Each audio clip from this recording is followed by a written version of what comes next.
बिहार विधानसभा चुनाव जैसे जैसे नजदीक आ रहे हैं वैसे वैसे सियारी पारा भी बढ़ता जा रहा है। लालू यादव की बेटी रोहिणी आचार्य ने इस पर आरजेडी के छपरा उम्मीदवार और भोजपुरी सुपरस्टार खेसारी लाल यादव का मजाक उड़ाए जाने के बाद बीजेपी पर जमकर पलवार किया है। खेसारी लाल यादव जो कि भोजपुरी के पावर स्टार यानी कि ट्रेंडिंग स्टार माने जाते हैं, उन्होंने आपको बता दें कि हाल ही में राष्ट्रीय जनता दल में शामिल हुए हैं खेसारी लाल यादव और आरजेडी ने इस लोकप्रिय भोजपुरी अभिनेता को विधानसभा चुनाव के लिए अपना उम्मीदवार भी बनाया है। लेकिन उनके घोषणा के बाद ही बीजेपी ने एक संकेत दे दिया कि खेसारी पार्टी के लिए कोई खतरा साबित नहीं होंगे। दरअसल भाजपा ने उन्हें नचनिया कहा और संकेत दिया कि राजनीतिक रणभूमि में उनके वो आने से उनकी ताकत को गंभीरता से नहीं लिया जाएगा, ना ही गंभीरता से लिया जा सकता है। इसके बाद रोहिणी आचार्य ने आरजेडी के छपरा उम्मीदवार को बचाव करते हुए बीजेपी में फिल्म उद्योग से जुड़े कुछ लोगों की ओर इशारा कर दिया, जिन्हें उन्होंने नचनिया बोला था, यानी कि नचनिया कहा था।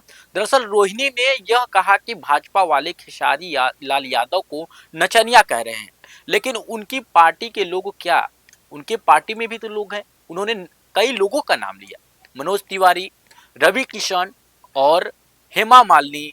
क्या वे सभी नचनिया वाले नचनिया नहीं? रोहिणी आचार्य ने सब कहा। उन्होंने सवाल उठाया, उन्होंने कहा कि हर इंडस्ट्री में दो तरीके के लोग होते हैं, अच्छे भी लोग हैं और बुरे भी लोग हैं। उन्होंने बॉलीवुड अदाकाश और भाजपा सांसद कंगना रनौत का भी जिक्र किया। सुनिए रोहिणी और क्या कुछ कह रही हैं। कौन कौन है भाई? हाँ, मनोज वाजपेयी नाम है ना, मनोज तिवारी, रवि किशन और कौन कौन है, निरहुआ, पवन सिंह, हेमा मालिनी, कंगना रनौत हैं। ये सब तो नचनिया ही लोग ना है। और नचनिया जब बोलते हैं उन्हीं के पार्टी में, वही नहीं नचनिया जो इन लोग लेके घूम रहे हैं एनडीए वाले भीड़ इकट्ठा करने के लिए। तो मतलब उन नचनिया लोग को शर्म नहीं आ रहा है कि भैया एक तो आप मेरा चेहरा चमका रहे हैं, आप चारों तरफ भीड़ इकट्ठा करने के लिए, और जनता के बीच में आप हम ही को तमाचा मार दिए हो। वो लोग नचनिया हैं, वो लोग आर्टिस्ट हैं। हाँ, मतलब उनका भी भारत में योगदान है। हाँ, दिए ना भाई योगदान। जितने भी हमारे आर्टिस्ट लोग हैं, कलाकार लोग हैं, कितनी अच्छी अच्छी फिल्में बनती हैं। हर जगह दो तरह के लोग होते हैं, अच्छे भी होते हैं, बुरे भी होते हैं। अब जैसे भाजपा में सारे बुरे लोग चले गए तो अच्छे हो गए। हाँ, प्रज्वल रेवन्ना रेपिस्ट, मास रेपिस्ट अच्छा हो गया। आशाराम बापू, राम रहीम, ये लोग सारे अच्छे हो गए, है ना।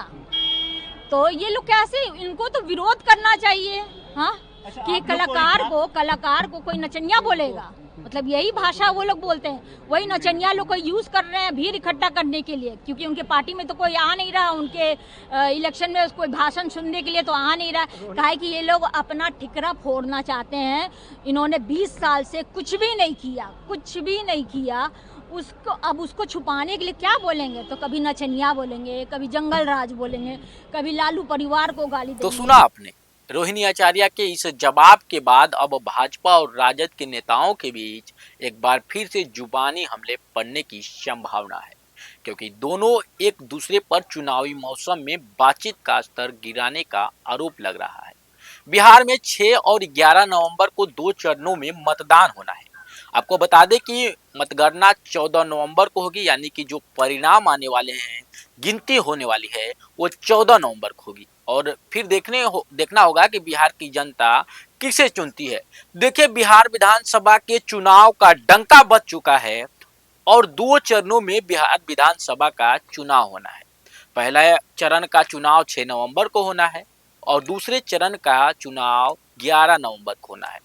14 नवंबर को पता चल जाएगा कि किसका डंका बजा है और कौन पार्टी इस बार चुनावी मैदान में जंग जीत पाई है। आपको क्या लगता है कि इस पार्टी का बिहार के विधानसभा चुनाव में डंका बजेगा? आप अपनी राय कमेंट बॉक्स में जरूर बताइएगा। फिलहाल के लिए इतना ही। आगे की खबरों के लिए बने रहे हमारे साथ। धन्यवाद।